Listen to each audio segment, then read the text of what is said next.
Hey guys and gals, it's me Super Dan Rocket, and today we're going to be reviewing Top Gun Maverick.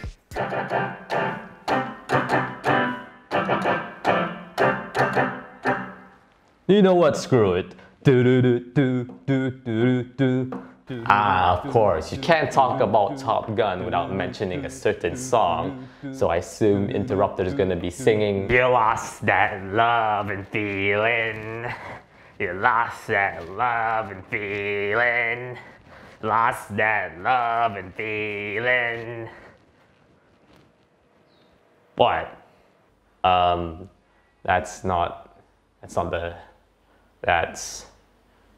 Never mind.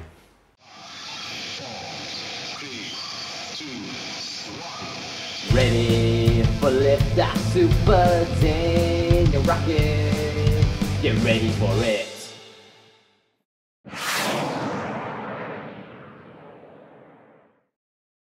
Although, to be honest, Top Gun isn't the first thing that comes to mind whenever I hear that particular song. It's actually the Penguins of Madagascar movie trailer. Bird strike, log it. DreamWorks Penguins of Madagascar. Anyways, let's go on with this, shall we? Of course, we're going to be doing a non-spoiler review first, then we're going to go on to some spoilers. So the start of the non-spoiler review, we are going to be talking about, well, what do I mean by a throwback movie in the little subtitle for this movie review. So a throwback movie, in my opinion, is basically you bring back an old movie franchise in the most easiest and yet also the most unoriginal way possible, because you're gonna be copying the same style and look of the previous movie, but also more importantly copying the same story elements as that previous movie. Yeah, sure, you might change a couple of things, but the general audience is just gonna be like, "You're copying the movie." Exactly. And it caught me thinking, is there a way to do this approach while doing a very different and interesting story at the same time? I mean, it's pretty obvious why I mentioned this question in this review. That's right, I believe Top Gun Maverick was able to pull this off perfectly, in my opinion anyways.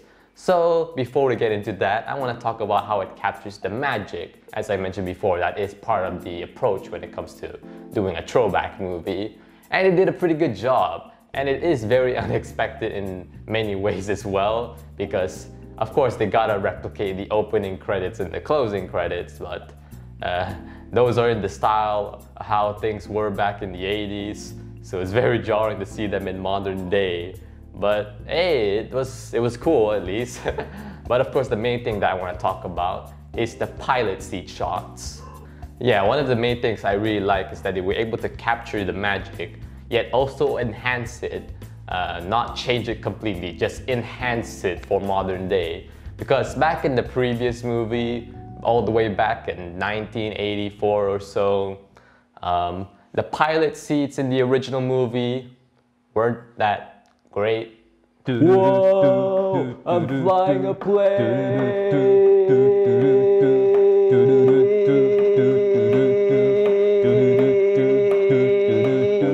Yeah, to put it simply, the pilot seats in the original movie were a bit wobbly, to say the least, and it kind of is a bit odd if you put it next to, you know, actual plane footage.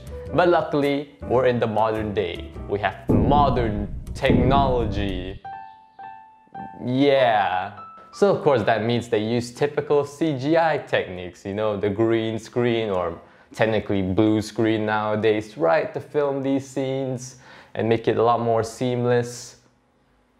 It's Tom Cruise. Yeah, at least at some capacity they were able to use actual planes when filming this film.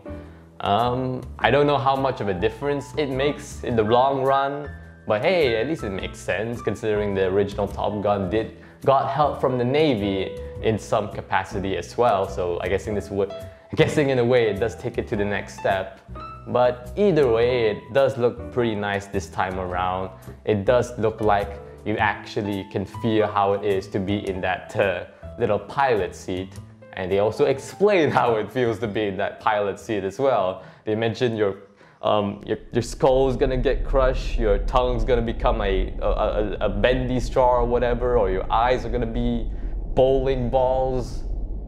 Yeah, I'm not sure if that's a bit more brutal than how they mention it. Man, imagine how it feels like to be Tom Cruise. Well, you're in luck. I'm in a personality transformation mood today. Alright, what are we waiting for? Transform me! Here we go! Alright, you gotta keep in mind, it will take a few minutes for the Tom Cruisiness to kick in. Well, that's your crazy shenanigans for today. It's either gonna be very interesting for the review or just lead into complete chaos. We'll see. Anyways, back to the movie. So, since we're in a bit of a Tom Cruise situation, let's talk about Tom Cruise playing Maverick after all these years. Is it still the same Maverick? Actually, it's safe to say yes. Well, you see, I kind of feel like they understand that, yeah, people want to see the actual Maverick come back in a brand new movie, so they have to make sure they find a way to make it as close as possible despite Tom Cruise's old age. Which is interesting considering that most people, when it comes to iconic main characters, usually try to change up the characteristics to fit that little old aspect of them now. But here, they didn't really tackle it that much, which leads into some very interesting story ideas, which we'll get to in a bit. But for now, I want to talk to I guess, Leinad Cruise. What do you think of good old Tom Cruise in Maverick? Oh, my voice. You know, it's kinda, it's very, it's really, yeah, you know what I mean.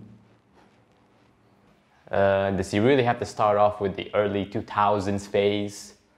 Well, I'm sorry, but unfortunately that's just how the rules are. Sure, I kinda have the power to change those rules, but that's not part of my mood. I don't feel like it. Oh well, let's move on to what I was talking about when it comes to very interesting story ideas. Well, you see, in the previous movie, it is about these pilots trying to learn to be the best of the best, but now we have the best of the best learning some lessons from Maverick, which, yeah, they're using story elements from the past but twisting them in a way to make it more interesting for a sequel and also still familiar to people who are fans of the original. Yeah, and plus, the fact that Maverick is still somewhat the same Maverick from the past, it does leads to him having some very interesting teaching methods for these best of the best for them to learn in order to be able to do this very impossible mission. Huh.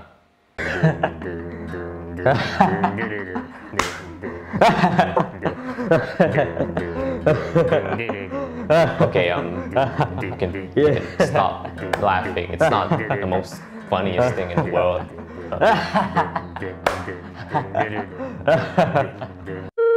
So yeah, you better be careful next time when showing gameplay for the first time. It allows for people to give their critiques, but it's not the best publicity in the world, to be honest. So yeah, I just keep that in mind. Anyways, is he oh, he's asleep. Okay, I guessing we could move on, right? The pack is back, goes jumping at his feet. Pack's a hero, Pack just can't be beat. Yeah, let's go. The pack is back. Yeah, I'm fine. Yeah, I'm good. Yeah.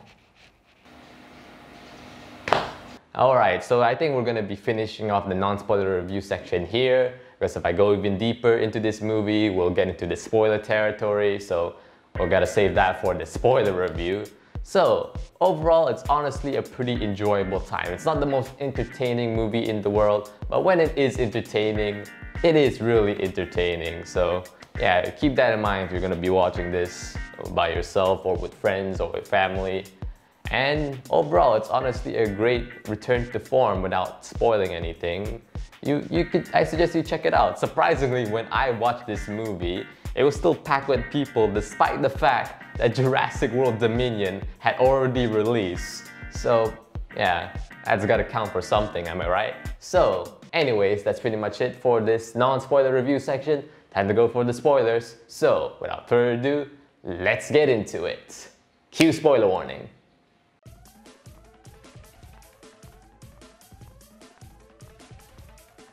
One thing this movie tackles head on is of course the implication of Goose's death in the previous film. Now Goose's son is all grown up, and of course that leads a bit of conflict when it comes to Maverick, since he was there when Goose, well, died. Luckily they didn't go the safest route where, Goose's son just hates him because, what happened to his dad. But yeah, they go the more mature route in a way, which is of course Maverick is a bit concerned with Goose's son's safety, so he doesn't want him to be too, rebellious, more into the danger, as it were, or the danger zone. Yeah! Yeah! This is my specialty! Yeah! Oh, I thought it was gonna...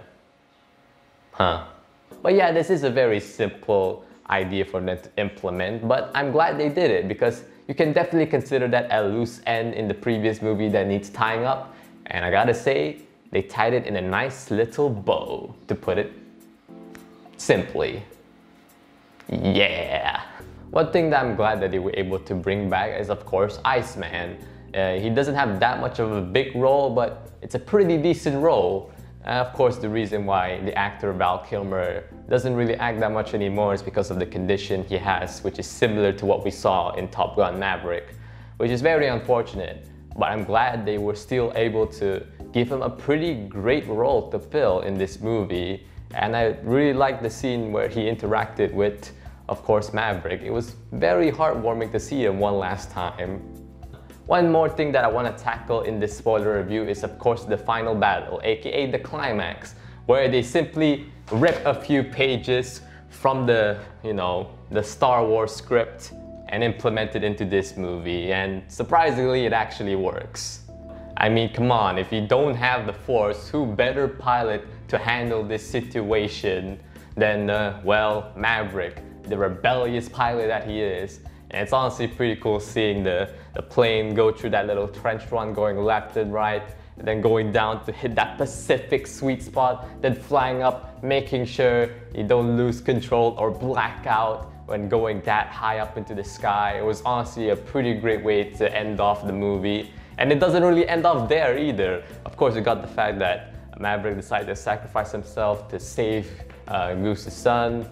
And then this kind of leads into an even bigger climax where they have to try to escape the enemy base. It's so cool seeing them going to infiltrate the base and flying up with this very retro plane akin to what he flown in the previous movie. So it's a great way to bring that back and seeing them fly up in the air.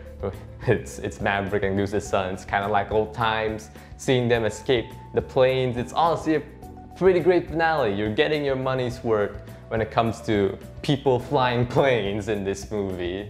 I also like that they were able to bring back the little 10 Mach speed thing that they implemented in the opening of the film. And yeah, it's honestly a pretty solid finale throughout. You even got a cool redemption arc to the so-called bully character of this film.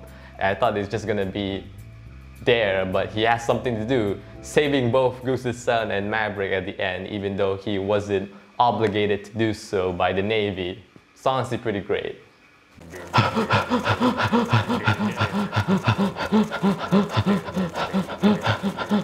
Oh look, more good news. Leinad's now over his early 2000s self, and now he's in the modern day.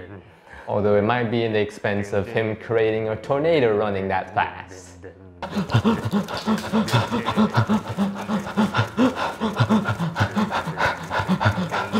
Yeah, you kinda have a point. This is a bit too far. Oh yeah, sure, now you notice it, huh? Oh well, better late than never. Go ahead, change him back. Alright then, yeah.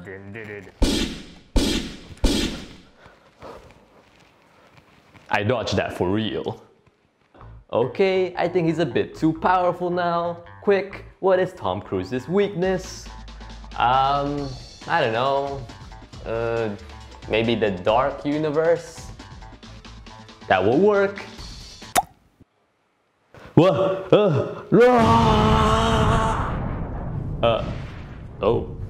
Oh, hey, I'm back. Yep, you're back. Ah man, sorry guys. I think I kind of get a bit carried away with all my Tom Cruise power, I guess you can say. Really isn't that stable, to be honest. And don't worry, that story arc usually happens whenever, you know, you have that kind of power. So anyway, since that has ended, let's finish up this review, shall we? So overall, it is a very simplistic plot when you get down to it, but it makes sense when you're honoring and capturing the magic of the original and doing this throwback movie strategy. You do want to make it similar, but this one also makes a few interesting differences at the same time. Again, the previous movie was a very simple story when you get down to it as well, and it's just a way to honor the Navy. And this is also the same thing here, which is great. There's so much scenes in this movie that parallel the original. Well, not that much. There are a few particular ones to talk about. Like, of course, in the previous movie, they have a little time where the pilots just, you know, have a great time playing sports. And this movie had a similar scene, but it's not just there for nostalgic sake. It's there to help these pilots grow as a team. So yeah, all the scenes and the nostalgic factors all have a purpose, which is great. It's honestly a great implementation of this throwback movie strategy. I can't stress that enough. So with that said, alright guys and gals, thank you for watching this video. I hope you enjoyed it. And of course, since we are in June, there are a few movies releasing in June. That means we're finally tackling June movies, right? No! Yep, that's right. I still have one more movie that technically came out around the end of May that I want to tackle before going into the June movies, which is Chip and Dale Rescue Rangers. So until then, rock it on.